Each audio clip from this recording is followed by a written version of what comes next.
Hello दोस्तों, welcome back our YouTube channel यूबी क्यूटर्स स्टडी। कैसे हैं आप सभी लोग? उम्मीद करते हैं कि आप लोग अच्छे होंगे। तो दोस्तों, आज हम लोग हिस्ट्री के 10 महत्वपूर्ण क्वेश्चन का प्रैक्टिस सेट 54 करेंगे। तो आइए हम लोग शुरू करते हैं।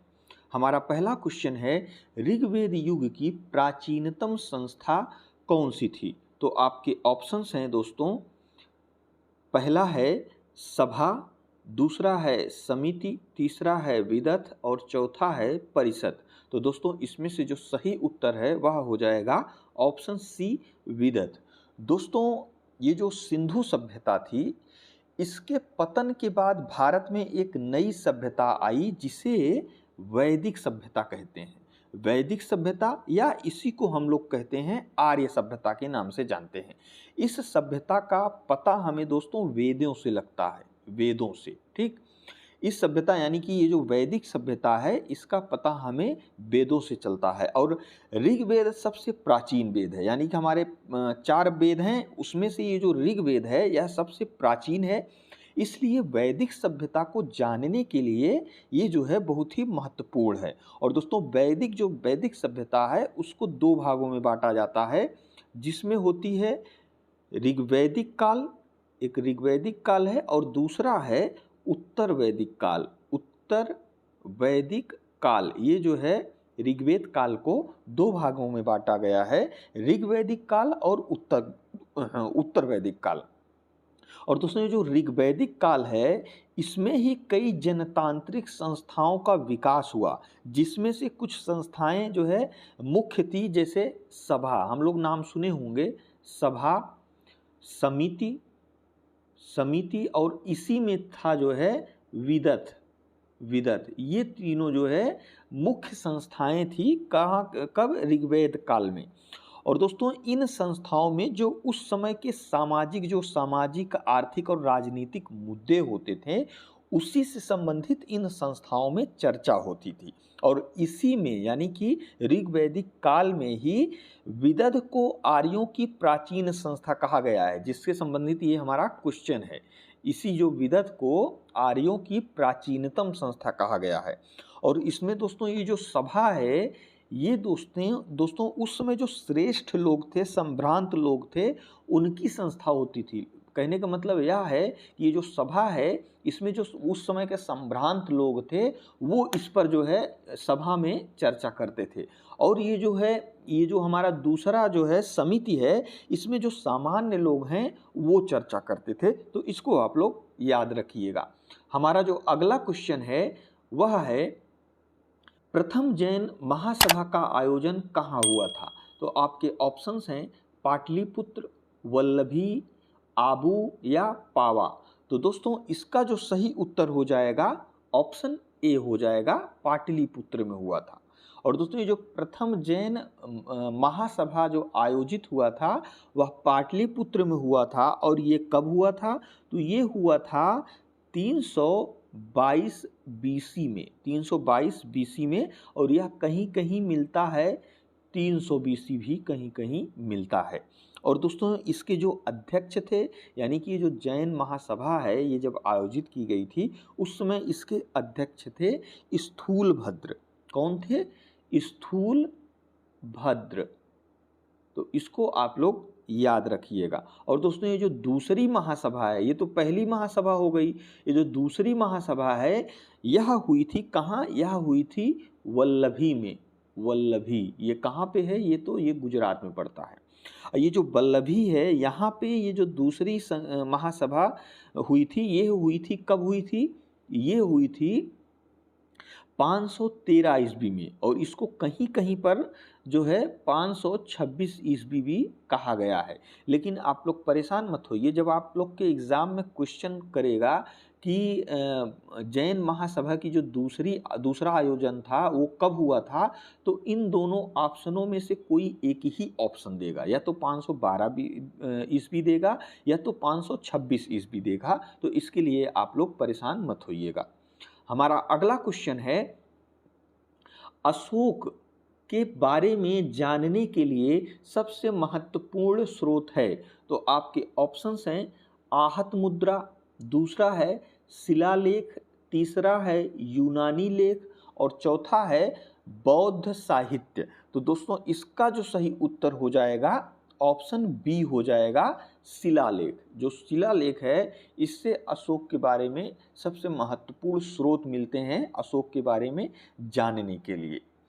हमारा अगला क्वेश्चन है, निम्न में से किस निर्माण मतलब किसका निर्माण शुंग काल में हुआ? तो आपके ऑप्शंस हैं भरहुत का स्तूप या सांची स्तूप की वेदिका और तोरण द्वार, भाजा स्तूप या उपर्युक्त सभी। तो दोस्तों इसका जो सही उत्तर हो जाएगा ऑप्शन डी हो जाएगा, उपर्युक्त सभी। यानी कि ये जितने भी हैं ये जो है शुंग वंश में इसके निर्माण हुए थे। और इसके बारे में दोस्तों हम लोग कुछ जान लेते हैं। जैसे इसमें एक शब्द आया है वेदिका। वेदिका क्या होती है? इसमें दिया भी है रेलिंग। दोस्तों ये जो है स्तूप जो होते हैं उसके चारों तरफ जो पत्थर की रेलिंग बनी होती है उसी को वेदिका कहते हैं। जैसे हम लोग एग्जाम्पल के तौर पर देख लेते हैं, कभी कहीं हम लोग देखते हैं किसी मंदिर में उसके चारों ओर या तो लोहे की या तो फिर स्टील की रेलिंग बनी होती है चारों तरफ। तो उसी प्रकार जो स्तूप होते हैं, स्तूप जो होते हैं उसके चारों ओर पत्थर की रेलिंग बनी होती है, उसी को वेदिका कहते हैं। और दोस्तों ये जो तोरण द्वार है, ये तोरण द्वार क्या होता है? किसी बड़े भवन का वह बाहरी भाग जहाँ से प्रवेश किया जाता है, यानी एक प्रकार से हम लोग कह सकते हैं जिसको कहते हैं प्रवेश द्वार, उसी को कहते हैं तोरण द्वार।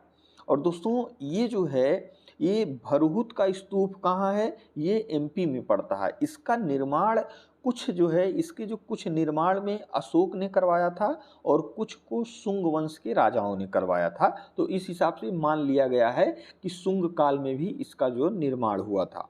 और दोस्तों ये जो शुंग वंश क्या है? तो ये शुंग वंश इसकी जो स्थापना हुई है, यह जो एक मौर्य शासक था, यानी अंतिम मौर्य शासक बृहद्रथ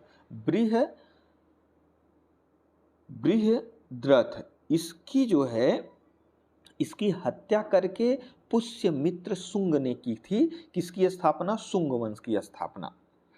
हमारा अगला क्वेश्चन है, फाहियान किसके शासन काल में भारत आया था? तो आपके ऑप्शंस हैं चंद्रगुप्त प्रथम, अशोक, हर्षवर्धन या चंद्रगुप्त द्वितीय। तो दोस्तों इसका जो सही उत्तर हो जाएगा ऑप्शन डी हो जाएगा, चंद्रगुप्त द्वितीय के शासनकाल में फाहियान जो है भारत आया था। हमारा अगला क्वेश्चन है, किस मुगल शासक ने 2 बार शासन किया? किस मुगल शासक ने 2 बार शासन किया? आपके ऑप्शंस हैं शाहजहां, हुमायूं, बाबर या फिर जहांगीर। तो दोस्तों इसका जो सही उत्तर हो जाएगा ऑप्शन बी हो जाएगा, हुमायूं।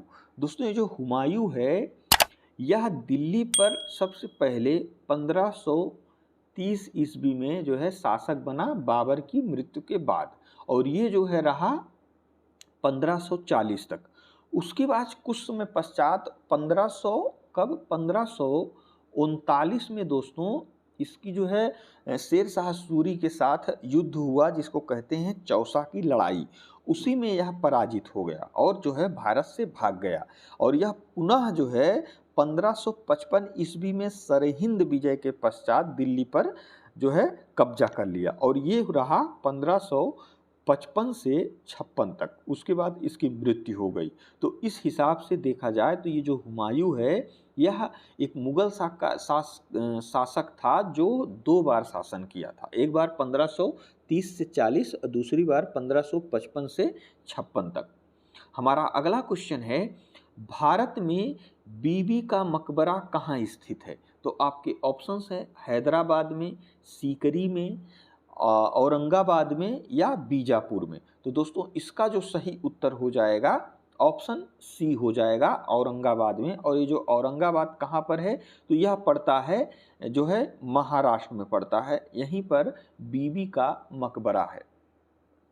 हमारा अगला क्वेश्चन है, किस मुगल बादशाह ने अंग्रेजों से 1.5 लाख रुपए मुआवजा के तौर पर वसूल किए? तो आपके ऑप्शंस हैं शाहजहां, जहांगीर, औरंगजेब या इनमें से कोई नहीं। तो दोस्तों इसका जो सही उत्तर हो जाएगा, एकमात्र मुगल बादशाह था जिसने जो है अंग्रेजों से 1.5 लाख रुपए मुआवजा वसूला था और वह कौन था? तो इसका जो उत्तर हो जाएगा ऑप्शन सी हो जाएगा, ये जो औरंगजेब है।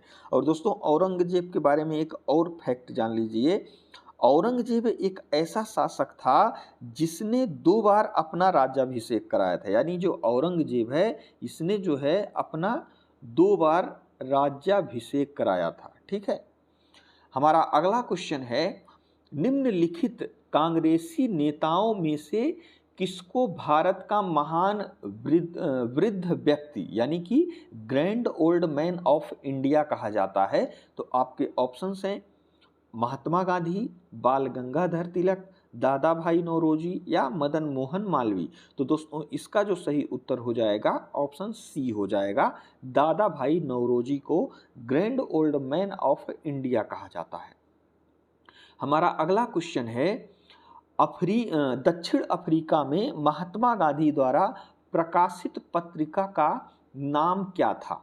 तो आपके ऑप्शंस हैं नवजीवन, इंडियन ओपिनियन, हरिजन या अफ्रीकन न्यूज।